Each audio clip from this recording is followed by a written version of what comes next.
Hay asesinos que actúan por impulso y hay otros que esperan el momento perfecto. Este joven pertenece al segundo grupo.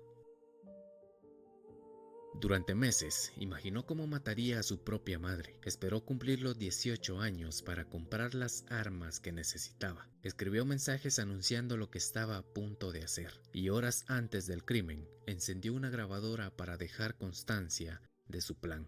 Esta noche voy a asesinar a mi madre con un mazo.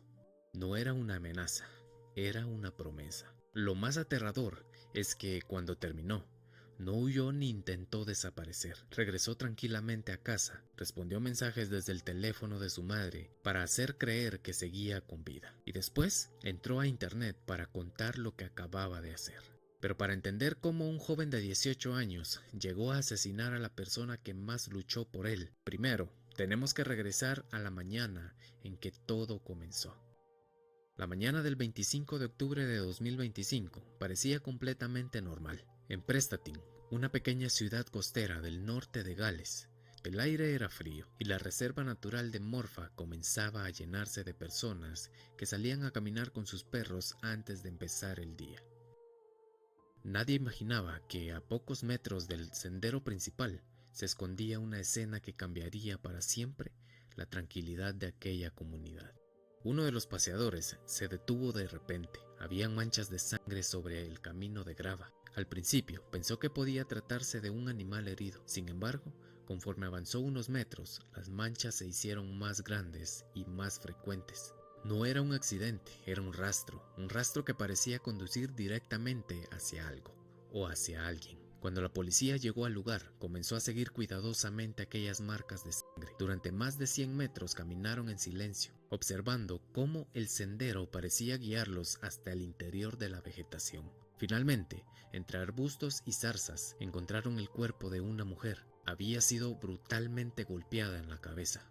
Muy cerca del cadáver aparecieron varios objetos que llamaron inmediatamente la atención de los investigadores. Una muleta, un pasamontañas cubierto de sangre y un par de guantes abandonados sobre el suelo. La escena era extraña, nada parecía indicar un robo, tampoco había testigos y lo más preocupante era que nadie sabía quién era la víctima. Mientras los peritos fotografiaban cada detalle y acordaban la zona, los detectives comenzaron a hacerse la misma pregunta: ¿quién había podido haber cometido un crimen tan brutal? Lo que ninguno de ellos imaginaba era que el responsable no estaba escondido, no estaba escapando, ni siquiera estaba preocupado por la investigación. En ese mismo momento se encontraba en su casa, actuando como si aquella madrugada jamás hubiera existido. Y sin saberlo, estaba a punto de cometer un error que terminaría destruyendo el plan que había preparado durante meses. Mientras los investigadores intentaban descubrir quién era la mujer encontrada en la reserva natural, una llamada comenzó a cambiar el rumbo de la investigación. Un familiar se comunicó con la policía porque no lograba localizar a Angela Shellis. Durante la conversación mencionó un detalle que llamó inmediatamente la atención de los agentes. Angela caminaba con ayuda de una muleta, debido a una lesión en la rodilla. Los investigadores se miraron unos a otros. Junto al cuerpo habían encontrado exactamente eso, una muleta. Poco después, la peor noticia fue confirmada. La víctima era Angela Shellis, una mujer de 45 años, madre de 2 hijos y conocida por quienes la rodeaban como una persona amable, trabajadora y completamente entregada a su familia. Después de separarse de su esposo, había decidido regresar al norte de Gales para comenzar una nueva etapa. Consiguió trabajo como asistente de profesora porque quería pasar más tiempo con sus hijos.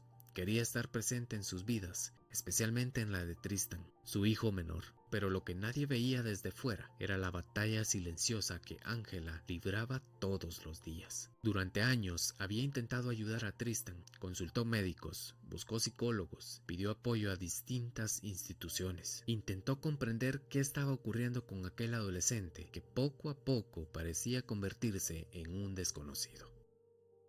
No era una madre que hubiera abandonado a su hijo, todo lo contrario, hizo mucho más de lo que la mayoría habría soportado, incluso cuando comenzó a sentir miedo. En un diario personal escribió varias veces su preocupación. No hablaba de simples discusiones familiares, escribía sobre objetos que encontraba escondidos dentro de la habitación de Tristan. Un martillo, guantes de cuero, un pasamontañas negro, una enorme mochila militar y, lo más inquietante, su hijo dormía con esa mochila a un lado de la cama. Ángela intuía que algo no estaba bien, pero jamás imaginó que todas esas piezas formaban parte de un plan que llevaba meses construyéndose. Porque mientras ella buscaba la forma de salvar a su hijo, él ya estaba pensando en cómo acabar con su vida. Y esa obsesión comenzaba cada noche, frente a la pantalla de su computadora. Cuando la policía analizó la computadora de Tristan Roberts, descubrió que llevaba una doble vida. Durante el día era un joven reservado, pero cuando caía la noche pasaba horas navegando por internet, especialmente en Discord. Allí utilizaba distintos nombres para evitar las expulsiones de la plataforma. Una y otra vez regresaba con nuevas cuentas. Los investigadores llegaron a identificar al menos 16 perfiles diferentes.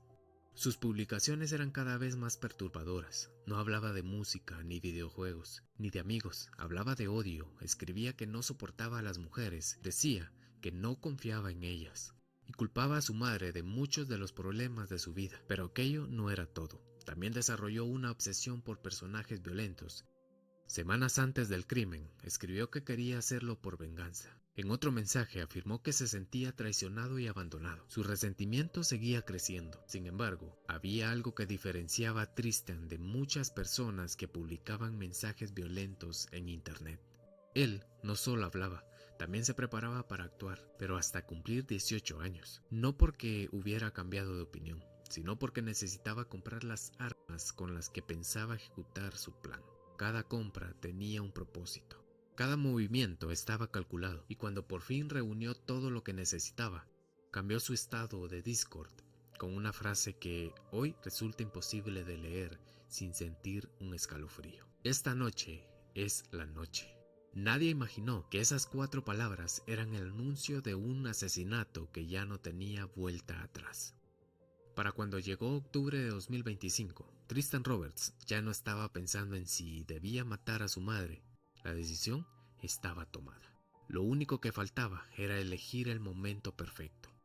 Durante semanas reunió todo lo que necesitaba. Compró cuchillos, hachas, martillos y una grabadora de voz. No eran compras impulsivas. Cada objeto tenía un propósito dentro de un plan que llevaba mucho tiempo construyéndose en su mente. Pero hubo una compra que llamó especialmente la atención de los investigadores. Una pequeña grabadora de audio. ¿Por qué alguien que planeaba un asesinato compraría una grabadora? La respuesta aparecería días después, cuando la policía registró la vivienda. Dentro del dispositivo encontraron una confesión grabada por el propio Tristan.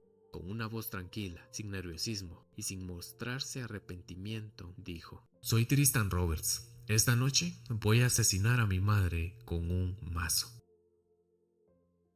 La madrugada del 25 de octubre comenzó como cualquier otra. La casa permanecía en silencio. Nada hacía pensar que, detrás de una de sus puertas, estaba a punto de desarrollarse una pesadilla que duraría varias horas. Según la investigación, Tristan inició el ataque dentro de la vivienda. Armado con un martillo, mantuvo a Ángela bajo amenazas durante casi 4 horas.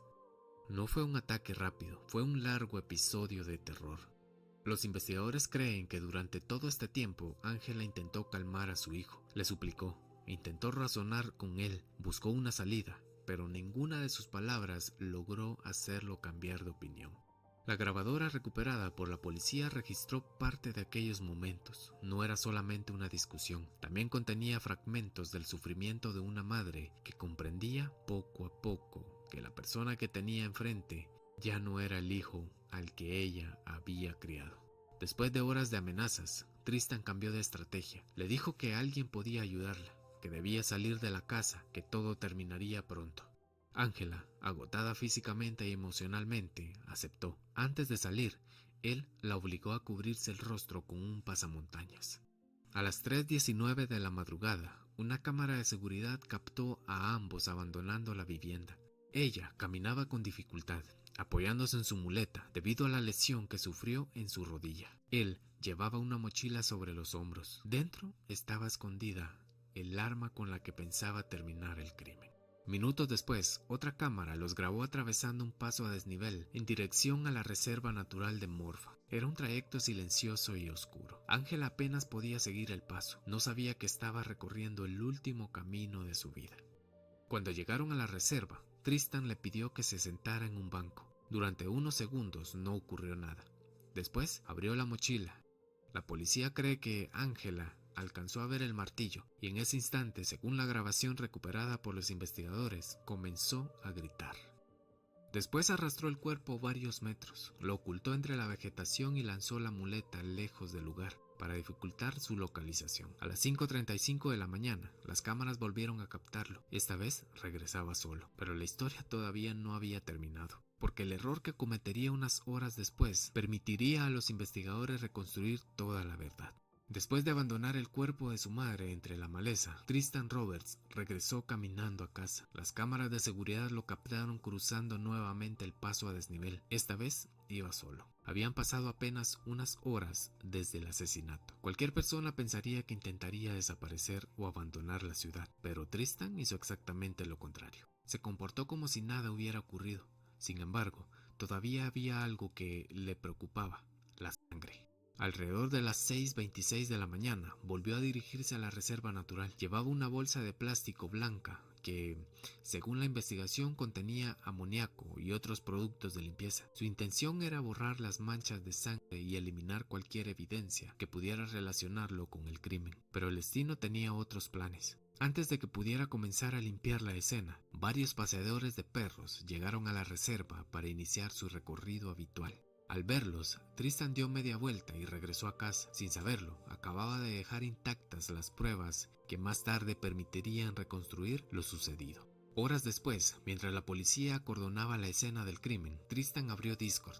No escribió como alguien asustado, escribió como alguien orgulloso. Según la investigación, comenzó a describir con detalle la violencia que había utilizado y a presumir lo que acababa de hacer, como si todo hubiera sido un logro, pero todavía cometería un error más. Tristan había tomado el teléfono de su madre y respondía haciéndose pasar por ella. Aquellos mensajes terminarían convirtiéndose en una pieza clave para los investigadores. Mientras tanto, la policía seguía descubriendo una verdad cada vez más perturbadora. En la casa encontraron las armas y una pequeña grabadora escondida en un armario. Cuando reprodujeron el primer archivo, el silencio se apoderó de la sala.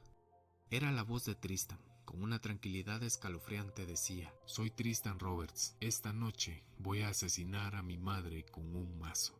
No era solo una confesión, era la prueba definitiva de que todo había sido planeado con antelación. Cuando el caso llegó al tribunal de la Corona de Mold, los jueces ya conocían todos los detalles del crimen. Finalmente, el tribunal lo condenó a cadena perpetua, con un periodo mínimo de 22 años y medio antes de poder solicitar la libertad condicional. Esa noche cambió para siempre la vida de una familia que, hasta el último momento, creyó que todavía había esperanza.